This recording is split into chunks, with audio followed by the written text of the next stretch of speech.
I like to rant and or rave and or go meh. The things I watch, things I listen to, things I see. Church Secretary Jan sits over there.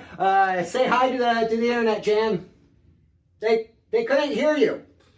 What a woman. What a woman. Anyway, so today I took my kids to see Hail Mary.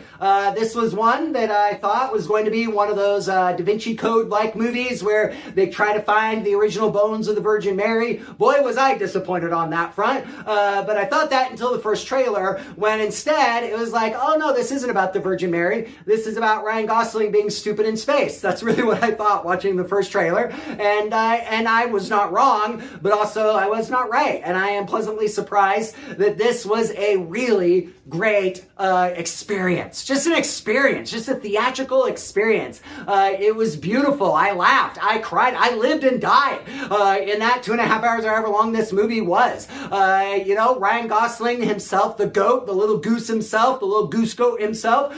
Just, man, is there a better actor in our generation? Certainly not a more handsome one, if you know what I mean.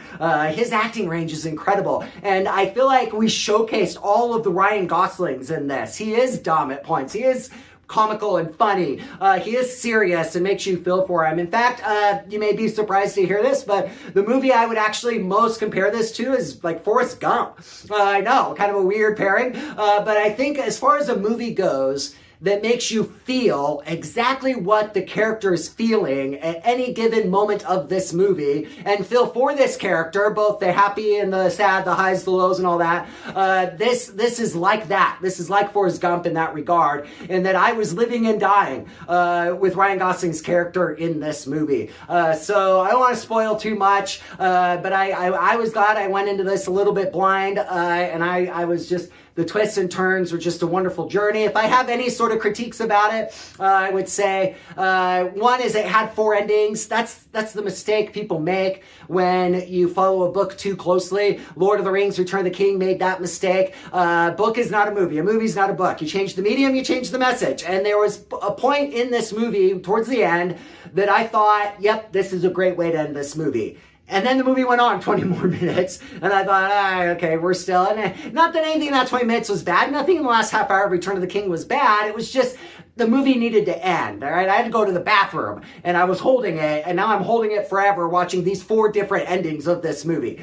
So you don't need that. And so that's one minor critique of this movie. See, I already forgot the other critique. I did. The other critique is... I'm not sure I'll like it when I rewatch it. I'm not sure it's rewatchable. I think now knowing all the twists and turns, now having been on that emotional journey, I'm not sure when this comes out on streaming if I'll like it again. I'll definitely watch it again. But I'm not sure I'll like it again when it comes out on streaming, just because it's kind of like going back to summer camp. You know, you can't go back to summer camp. It's, the first one's always the best. And now that you know what to expect, it's just... so it's one of those movies where one time's great, not sure it'll be great watching it any other times, but man, that first time, what a journey. So like, subscribe, comment. Jan reads the comments, I don't. She'll probably reply to you. She's mean, by the way, to me, not you. And let me know what you think about Project Hail Mary. But I think 2 Rev Dave sums up. So there we go. Have a good one, y'all.